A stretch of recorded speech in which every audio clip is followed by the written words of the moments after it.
রাজারামকে ধরে ফেলে ময়না আর রোদ্রুরকে বাঁচিয়ে নিল এসপি। হ্যাঁ বন্ধুরা, এমনটাই দেখা যাবে, তাই সম্পূর্ণ জানতে ভিডিওটিতে লাইক দিয়ে চ্যানেলটি সাবস্ক্রাইব করে দেখতে থাকুন। গল্পের শুরুতে দেখা যাবে রাজারামের লোকেরা জমিদারকে মারধর করতে থাকে আর বলতে থাকে, দে তুই সিন্ধুকের চাবি দে। তখন জমিদার বলতে থাকে, সিন্ধুকে কতগুলো জমির কাগজপত্র ছাড়া আর কিছুই নেই, বিশ্বাস করো আর কিছুই নেই। তখন এই বললেই ডাকাত দলেরা কোনো কথাই বিশ্বাস করতে চায় না।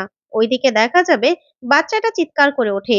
ঠিক তখনই সেই লোকগুলো বলতে থাকে, বাচ্চা বাচ্চা কোথায় কাঁদছে রে, তোর নাতি না নাতনি? ঠিক তখনই বাচ্চাটার জন্য সবাই হাত পা ধরতে থাকে সেই ডাকাতদের আর বলতে থাকে, না না, আমগো যা আছে সব লইয়া যাও, কিন্তু বাচ্চাটার কিছু কইরো না, তোমরা বাচ্চাটার কিচ্ছু কইরো না।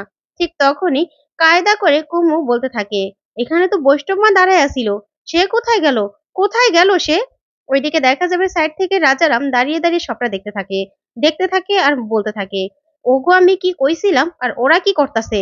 সব থেকে তো আমার কাছে দামি হইলো ওই ময়না, ওই ময়নারই আমি চাই। আমি তো এখান থেকে যত তাড়াতাড়ি সম্ভব ময়নারে নিয়ে যেতে চাই, কিন্তু ওরা কি করতেছে? না না, আমারই যাইতে হইব সেখানে। তারপরে দেখা যাবে রাজারাম সেখানে চলে আসে, এসে বলতে থাকে, বাচ্চাটা কোথায়, কোথায় বাচ্চাটা? তখনই সবাই রাজারামের পা পেঁচিয়ে ধরে, কিন্তু রাজারাম তাদেরকে লাথি মেরে ভিতরে চলে যায়।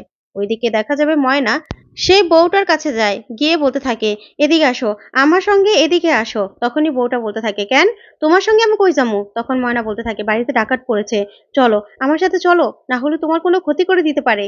তখনই বউটা বলতে থাকে, না না, আমি এটি বিশ্বাস করি না, আমি জানি এই সব কিছু ওই জমিদারের চাল। ও, এতদিন আমি গর্ভবতী ছিলাম বইলা আমার আদর যত্ন করছে, এই বাড়িতে থাকতে দিছে, এখন যখন তারা তার নাতনি পায়া গেছে আর আমার এই বাড়ি থেকে সরাই দিতে চায়, না আমি কোথাও যাবো না, কোথাও যাবো না আমি। তখন ময়না বলতে থাকে, তুমি ভুল ভাবছো তুমি, তারা তোমাকে খুব ভালোবাসে, তেনারা এমন নয়, তুমি চলো নাহলে বিপদ হয়ে যাবো। কিন্তু বউটাকে কোনো কথাই শোনাতে পারে না। ঠিক তখনই সেখানে রাজারাম চলে আসে আর দরজায় নক করতে থাকলে ময়না বলতে থাকে, চইলাইছে, আচ্ছা তুমি গেলে যাও, না গেলে না যাও, বাচ্চাটা আমার কাছে দাও। এই বলে বাচ্চাটাকে ছিনিয়ে নিয়ে অন্য দরজা দিয়ে ময়না বেরিয়ে চলে যায়। তখনই সে বউটা বলতে থাকে, আমার বাচ্চা। তখন রাজারাম চলে আসলেই এসে বলতে থাকে, কই গেল বাচ্চাটা কই? তখনই সে বউ বলতে থাকে, বাচ্চাটারে ওই বৈষ্ণব মা লইয়া এদিক দা চইলা গেল। তারপরে রাজারাম ময়নার পিছু পিছু দৌড়াতে থাকে। ওইদিকে দেখা যাবে রোদ্রুর সবাইকে নিয়ে আসছিল আর বলছিল, দেখেছো ওই ওজা বললে ভুল হবে, ও তো একজন ডাকাত ছিল, তোমাদের থেকে কত টাকা কামিয়ে নিয়েছে। তখন প্রমোদ বলতে থাকে, শুধু টাকা বৈষ্ণব বাবা, কত যে মুরগি খাইছে লোকটা, কি বলবো, এই ডাকাত গো, আর ছাড়বো না। ঠিক তখন সেই লোকটা দৌড়ে ছুটে ছুটে আসতে থাকে আর বলতে থাকে, ডাকাত ডাকাত। তখন প্রমোদ বলতে থাকে, হ ডাকাতই তো। তারপরে লোকটা বলতে থাকে, না জমিদার বাড়িতে ডাকাত পড়ছে, ডাকাত খুব উত্তাপ করতেছে, জমিদারে মারতাছে, ওই বাচ্চাটারে তুইলা নিয়ে যাবো কইতাছে যদি টাকা পয়সা না দেয়। তখনই রোদ্রুর মনে মনে বলতে থাকে, বাচ্চাটার বিপদ, তার মানে তো ময়নারও বিপদ, কারণ ওই বাচ্চাটাকে ময়না বেঁচে থাকতে কিছুতেই নিতে দেবে না। না না, আমাকে এখনই যেতে হবে।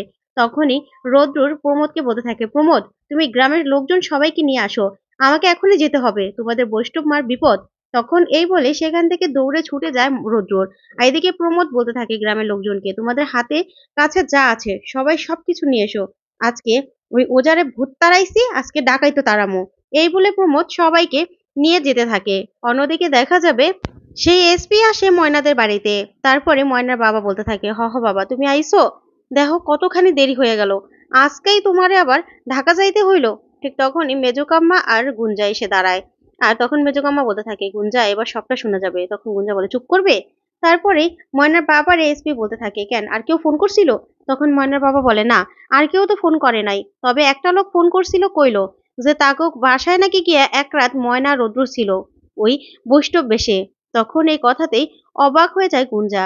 তারপরে বড়মা বলতে থাকে, আপনি বুঝতে পারছেন তো ওরা বৈষ্ণব বেশে ছিল, তাহলে ওই আমার কাছে সেদিন যে ফোনটা আইছিল তার মানে সেই ময়নাই ফোনটা করছিল। তখন এসপি বলতে থাকে, হ্যাঁ তাহলে তো বুঝতেই পারতাছি, নিশ্চয়ই সেদিন ময়নাই ফোন করছিল, নাহলে দোকানদার তো বললো যে বৈষ্ণব মা ফোন করছিল, তার মানে আপনি যেটা সন্দেহ করছিলেন সেটাই ঠিক।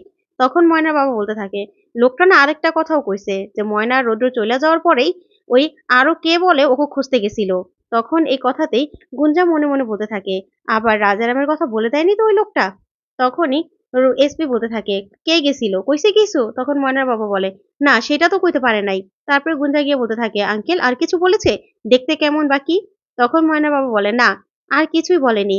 তারপরে বড়মা বলতে থাকে, সেটা নিশ্চয়ই রাজারাম, না হলে আর কে হবে? আর কেউ হবে না। তখন মেজোকামা বলতে থাকে, সর্বনাশ, তাহলে তো ওর উপর থেকে তো নজর রাখাও বন্ধ হয়ে গেছে। তাহলে? তখনই বড় মা এসপি কে বলতে থাকে, আচ্ছা আপনি দেখেন না কিছু কইরা, আজকে রাত্রের মধ্যেই অগ আনার ব্যবস্থা করেন, নাইলে ওই রাজারাম যদি অগর কাছে পৌঁছায় যায় তাইলে কেমন হইব? তখন এসপি বলতে থাকে, না না আপনারা চিন্তা করবেন না, আমি আমি একটা ব্যবস্থা করছি। তখনই এসপি কেউ একজনকে ফোন করে বলতে থাকে, রাজারাম কোথায়? তখন ওনার ইনফর্মার বলতে থাকে, আসলে রাজারাম সারাদিন বাসায় ছিল। তখনই আমি একটু রেস্ট নিতে গেছিলাম, পরে আইসা শুনি রাজারাম তার দলবল নিয়ে বাইরে গেছে। তখনই এই কথা শুনে এসপি বলতে থাকে, তোমারে আমি খবর নিতে বলছিলাম, আর তুমি তুমি কিনা শেষ পর্যন্ত সইরা গেছো। আচ্ছা ঠিক আছে, যা করার আমি করতেছি, আজকে রাত্রের মধ্যেই যাইতে হইব ওই পানসুরা গ্রামে। তখন এই কথা বলতেই ওইদিকে ভয় পেয়ে যায় গুঞ্জা। তখনই ময়নার বাবা বলতে থাকে, আমি যাবো তোমার লগে। তখন বড় মা বলতে থাকে, আমি যাবো। তখনই এসপি বলতে থাকে, না না আপনাকেও যাইতে হইব না, যা করার আমিই করতেছি, চিন্তা করেন না। এই বলি এসপি বেরিয়ে যায়। ওইদিকে ময়না বাচ্চাটাকে নিয়ে পালিয়ে গেলেই তখনই রাজারাম ময়নার পিছন পিছন চলে আসে। তারপরে ময়না সেখান থেকে চলে যেতে লাগলেই একটা কাঠে থাকা পিনটা ময়নার পায়ে বিঁধে যায়। তখনই ময়না দাঁড়িয়ে পড়ে, আর পিনটা সরালেই তারপরে চলে যেতে লাগলেই রাজারাম এসে ময়নাকে ধরতে চায়। তখন সে কাঠটা নিয়ে রাজারামকে আঘাত করলে দেখা যাবে মুখের মুখোশটা খুলে যায়। আর তখনই রাজারামকে দেখে ময়না চিনে ফেলে আর বলতে থাকে, রাজারাম। তারপরে রাজারাম বলে, ময়না তুই আমারে আবার আঘাত করলি, তোরে আজকে আমি ছাড়ুম না আমি। ঠিক তখনই ময়না সেখান থেকে পালিয়ে যায়। ওইদিকে রাজারাম ময়নার পিছু নিলেই হঠাৎ করে গুঞ্জা ফোন করতে থাকে। তখন রাজারাম বলে, না আগে ময়নারে ধরুম, তারপরে ফোন ধরুম, তার আগে কারো ফোন আমি ধরুম না। তারপরে ময়না একটা দেখা যাবে কাঠের আড়ালে লুকিয়ে আছে। তখনই বারবার করে গুঞ্জা রাজারামকে ফোন করতে থাকে। আর গুঞ্জা মনে মনে বলতে থাকে, কি ব্যাপার, রাজারাম কেন ফোন ধরছে না? কেন ধরছে না? ওই এসপি যাচ্ছে, তারপর তো আমি ফেসে যাব। তারপরে রাজারাম ফোনটা ধরলেই গুঞ্জা বলতে থাকে, ফোনটা ধরছিলেন না কেন? তখন রাজারাম বলে, দেখেন ম্যাডাম, আমি কিন্তু এখানে ময়নারে ধরতে আইছি, আপনি জানেন, তাইলে বারবার কেন ডিস্টার্ব করতেছেন কোন তো? দেখেন আপনার চিন্তা করতে হইব না, ময়নারে আমি ঠিক ধরুম, ময়নারে ময়নারে আমি ধইরা নিয়ে যাবো, আপনার আর চিন্তা করতে হইব না। ওইদিকে ময়না সব কথা শুনতে থাকে। তারপরে গুঞ্জা বলতে থাকে, দেখেন রাজারাম বাবু, আমি খবর নেওয়ার জন্য ফোন করিনি, এসপি কিন্তু এখান থেকে বেরিয়ে গেছে, এসপি পানসুরা গ্রামে যাচ্ছে ওদেরকে আনতে। তখন এই কথাতে রাজারাম বলতে থাকে, এসপি আইতাছে? তা কতক্ষণ আগে বেরোইছে? তখন গুঞ্জা বলতে থাকে, এই 20 মিনিটের মতো হবে। তখনই রাজারাম হাসতে থাকে আর বলতে থাকে, চিন্তা করবেন না ম্যাডাম, এর মধ্যে আমার কাজ হয়ে যাব। রাজারাম রাজারাম যে কাজে আইছে সেই কাজ সফল হইব না এটা হইতে পারে না। ময়না আজকেই আমার হইব। তখন গুঞ্জা বলতে থাকে, আচ্ছা রাজারাম বাবু, আপনার মোবাইল থেকে সবকিছু ডিলিট করে দিবেন? ডিলিট করে দেন, আমার কল লিস্ট সব ডিলিট করে দিন। তখন রাজারাম বলতে থাকে, কেন, ভয় পাইতেছেন নাকি? তখন গুঞ্জা বলে, না আপনি ডিলিট করে দেন। তখন ফোনটা রাখলেই রাজারাম বলতে থাকে, ম্যাডাম ভয় পাইতাছে, ভাবতাছে আমি ধরা পড়লে উনি ধরা পড়ে যাব। কি ভাবছে উনি, যে আমি ধরা পড়লে ওনারে বাঁচায় রাখুম? ওনারেও ধরাই দিব। তখনই ময়না মনে মনে বলতে থাকে, কি ব্যাপার, ম্যাডাম ম্যাডাম করে কার সাথে কথা বলছে? কার সাথে কথা বলছে রাজারাম? কে ওনাকে সব খবর দিচ্ছে? ওইদিকে দেখা যাবে এসপি পুলিশ নিয়ে সাথে সাথে রাজারামের ফোন ট্র্যাক করেই তারপরে গাড়িতে উঠে পড়ে আর বলতে থাকে, কোথায় আছে ওর লোকেশন, সে অনুযায়ী আমাদের যেতে হবে।